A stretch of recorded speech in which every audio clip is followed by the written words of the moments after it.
Baspa supremo Mayawati Madhya Pradesh विधानसभा चुनाव में पूरी ताकत के साथ उतर आई हैं। अपने प्रत्याशियों के समर्थन में चुनावी सभा का सोमवार से आगाज कर दिया।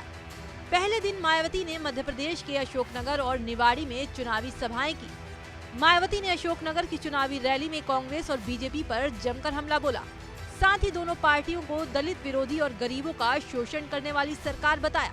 मायावती ने अशोकनगर की रैली में जातीय जनगणना के मुद्दे पर कांग्रेस को भी खूब खरी खोटी सुनाई। के दौरान खास तौर से कांग्रेस पार्टी के बड़े नेता ये कहते हैं कि अति पिछड़े वर्ग को पूरा लाभ दिलाने के लिए जातीय जनगणना होनी चाहिए।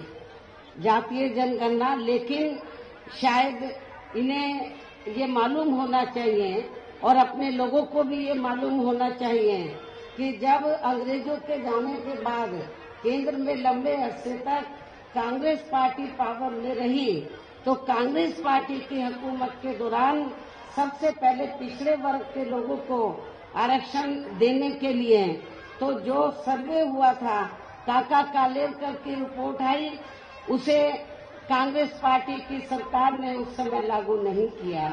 उसके बाद मंडल कमीशन की रिपोर्ट आई, उसे कांग्रेस पार्टी की सरकार ने लागू नहीं किया।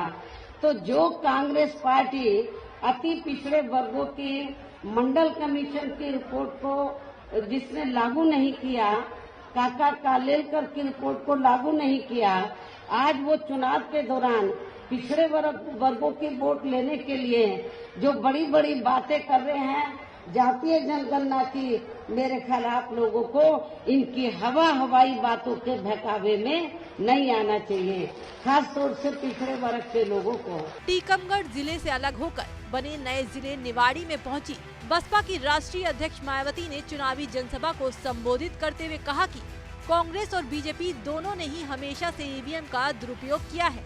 ईवीएम की वजह से पार्टी को बहुत नुकसान हुआ है, लेकिन आप लोग ईवीएम के चक्कर में ऐसा मत करना कि वोट डालने ना जाएं। बीजेपी इन्होंने ईवीएम का दुरुपयोग किया है, तो इसलिए ईवीएम की वजह से काफी कुछ हमें नुकसान हुआ, लेकिन ईवीएम के चक्कर में आप लोग ऐसा मत करना कि वोट डालने नहीं जाएंगे। वोट जरूर डालना। जो ये धांधली करते हैं, कभी कभी इनका ये सिस्टम फेल भी हो सकता है, इसलिए आप लोगों को अपना वोट डालना बहुत जरूरी है।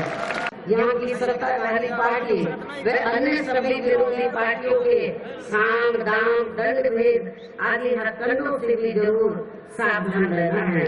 और इस मामले में खासकर आप लोगों को विरोधी पार्टियों के जारी किए गए उनके हवाई व प्रलोभन भरे चुनावी घोषणा पत्रों आदि के बहकावे में तो कतई भी नहीं आना है। जिन्हें ये पार्टियां सत्ता में आने के बाद अधिकांश अमल में नहीं लाती है, जिस पर से जनता का काफी हद तक विश्वास ही उठ गया है।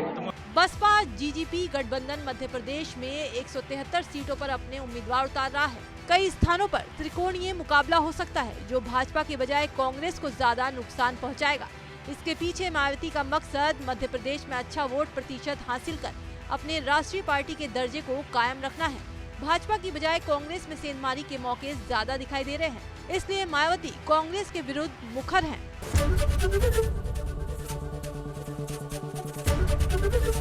एबीपी गंगा, खबर आपकी, जुबान आपकी।